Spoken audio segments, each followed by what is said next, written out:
ایک شخص تھا عمر بن عبد ود، 90 سال کا بوڑھا، حضرت علی گھوڑے پہ بیٹھے نکلے اور جب اس کے سامنے گئے تو جا کے کہنے لگا میرا پتہ ہے؟ حضرت علی فرمانے لگے تو اپنا چھوڑ، میرا پتہ ہے تجھے؟ اتنا سخت پاگل ہوا غصے میں کہ اس نے اپنے گھوڑے کے پیر کاٹ ڈالے۔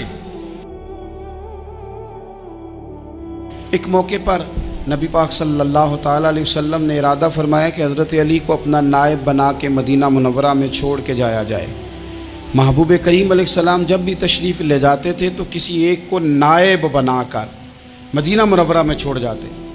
حضرت عبداللہ ابن مختوم رضی اللہ تعالیٰ عنہ کو بھی ایک دفعہ حضور چھوڑ کے گئے تو ایک جنگ کے موقع پر محبوب نے حضرت علی شیر خدا سے کہا کہ آپ کو میں اپنا نائب بنا کے یہاں چھوڑ کے جاتا ہوں۔ یہاں لوگ جان چھڑاتے ہیں، کام کا جب وقت آتا ہے، میدان میں نکلنے کا وقت آتا ہے تو جان چھڑاتے ہیں، اور وہ کہتے ہیں کہ باقی سارے کام لے لو، جب وقت مشکل آئے تو پھر ہمیں کام نہ بتاؤ۔ اب مشکل وقت ہے، جہاد میں جانا ہے۔ حضرت مولا علی شیر خدا کرم اللہ تعالیٰ وجہہ الکریم کو حضور نے فرمایا کہ اس دفعہ میرا ارادہ بنا ہے کہ تمہیں چھوڑ کے جاؤں۔ تو حضرت علی کو چھوڑ کے جایا جا رہا ہے، ان کو مدینے میں رہنا ہے، میدان میں نہیں جانا۔ عام آدمی کتنا پسند کرتا ہے کہ میں آرام سے رہوں گا، لیکن حضرت علی کو اتنا شوق تھا میدان جہاد کا، اتنی تڑپ تھی ان کے دل کے اندر کہ عرض کرنے لگے یا رسول اللہ صلی اللہ تعالیٰ علیہ وسلم، رو پڑے، کہنے لگے حضور ساری دنیا میدان میں جہاد کرے گی اور میں یہاں عورتوں اور بچوں کے پاس رہوں گا، میں یہاں عورتوں اور بچوں کے بیچ وقت گزاروں، حضور مجھے لے کے جائیں۔ تو وہاں بھی حضور نے محبت کی بات سمجھائی، فرمایا علی جب حضرت موسیٰ کوہ طور پہ گئے تھے تو اپنے بھائی جناب ہارون کو چھوڑ گئے تھے، تو تم بھی تو میرے لیے اسی طرح ہو نا جس طرح موسیٰ کے لیے ہارون تھے۔ لیکن فرمایا یہ یاد رکھنا میرے بعد نبی کوئی نہیں، حضرت موسیٰ بھی نبی ہیں اور جناب ہارون بھی نبی ہیں علیہم السلام، لیکن وہ انہیں چھوڑ کے گئے تھے، میں تمہیں چھوڑ کے جا رہا ہوں۔ کہ ایک بات اپنے ذہن کے اندر بٹھانا کہ میرے بعد کوئی نبی نہیں آئے گا۔ تو عزیز بھائی، حضرت مولا علی شیر خدا کا جذبہ جہاد۔ اچھا پھر میں نے دیکھا ہے جس زمانے میں میں اور آپ رہ رہے ہیں، اس زمانے میں لوگ کمزور ہوتے جا رہے ہیں نفسیاتی طور پر، ڈری ڈری سی باتیں لوگ کرتے ہیں، سہمے سہمے سے جملے بولتے ہیں، اور یہ ہر بندے کا اپنا الگ ڈر ہے۔ دانشوروں نے لکھا ہے کہ غریب آدمی کا ڈر تھوڑا ہوتا ہے اور جو اونچے عہدے پہ چلا جائے اس کا ڈر، یعنی زیادہ ہاتھ اپوزیشن کے نہیں بندے ہوتے، حکومت کے بندے ہوئے ہوتے ہیں۔ لوگوں کو ساتھ لے کے اپوزیشن نے نہیں چلنا ہوتا، حکومت نے چلنا ہوتا ہے۔ تو حکومت میں جب لوگ ہوتے ہیں تو ان کے اندر کمزوری آ جاتی ہے، جب آپ بڑے عہدے پہ چلے جاتے ہیں تو آپ کی مجبوریاں بھی بڑی ہو جاتی ہیں، ہر آدمی کہیں نہ کہیں کمزور پڑتا ہے۔ اور ہمارے ہاں تو لوگ ذرا بیمار ہو گئے تو گئے، اور آج کل جو سب سے بڑا مسئلہ ہے وہ یہ ہے کہ لوگ کیا کہیں گے، اور لوگوں نے بڑے بڑے لوگوں کو پاگل کر دیا ہے، بڑے بڑے لوگوں کو۔ ہمارے علماء نے ایک بات لکھی ہے کہ ایک دفعہ نا ایک استاد صاحب سبق پڑھانے کے لیے آئے تو طالب علموں نے ارادہ کیا کہ آج استاد جی کو بیمار کرنا ہے۔ یہ جو آپ کے مشیر ہوتے ہیں نا ارد گرد، ان کی پڑتال بھی بڑی ضروری ہوتی ہے کہ یہ خبر کون سی لے کے آ رہے ہیں اور یہ کس طرح سے گائیڈ کر رہے ہیں۔ ہمیں تنقید کرنے والا بندہ اچھا تو نہیں لگتا، لیکن تنقید کرنے والے جو ہوتے ہیں وہ ہمیں نکھارتے ہیں، وہ ہماری کمزوریاں جو ہمارے اپنے نہیں نکال سکتے وہ نکال کے ہمیں بتاتے ہیں کہ تم یہاں کمزوری کر رہے، اس کا نفع ہوتا ہے۔ طالب علموں نے ارادہ کیا ایک دفعہ، یہ ہم جو اتنی زیادہ توجہ کرتے ہیں نا لوگوں کی باتوں پہ، لوگ کیا کہیں گے، میں کئی دفعہ دوستوں سے عرض کرتا ہوں زیادہ وضاحتیں نہ دیا کریں، زیادہ وضاحتیں دینے سے بھی بندہ کمزور ہو جاتا ہے۔ ہر وقت کا انداز وضاحتوں کا اور ہر وقت دفاعی محاذ پہ نہیں کھڑے رہنا چاہیے۔ وہ ارادہ کر لیا لوگوں نے، طالب علموں نے، کہ استاد جی کو بیمار کرنا ہے، تو استاد صاحب چنگے بھلے اچھے بھلے صحت مند آئے، کلاس میں داخل ہوئے تو پہلا شاگرد کہتا ہے استاد جی خیر ہے، آنکھیں بڑی سرخ ہیں۔ میں چل دوڑ جا بیوقوف آدمی، میں بالکل ٹھیک ہوں، چل کلاس میں بیٹھ چل۔ تھوڑا سا آگے گئے تو دوسرا شاگرد، انہوں نے اب 10-15 نے ارادہ کیا ہوا تھا، دوسرا کہنے لگا خیریت ہے، بڑے کمزور کمزور لگ رہے ہیں۔ اس نے کہا میں بالکل ٹھیک ہوں، کمزور کا چل دوڑ جا اپنا کام کر۔ وہ تیسرے کے پاس گئے تو کہنے لگا استاد صاحب خیر ہے، آپ کے تو مجھے ہاتھ بھی کامتے دکھائی دے رہے ہیں۔ اس نے کہا اچھا واقعی۔ اب چوتھے نے بھی یہی بات کی، پانچویں نے یہی بات کی، تو آدھا گھنٹہ گزرا تو استاد جی کو سچ مچ بخار چڑھ گیا، وہ چھٹی پہ چلے گئے۔ کیوں؟ باتوں پہ توجہ ہے نا، لوگوں کے سامنے ہم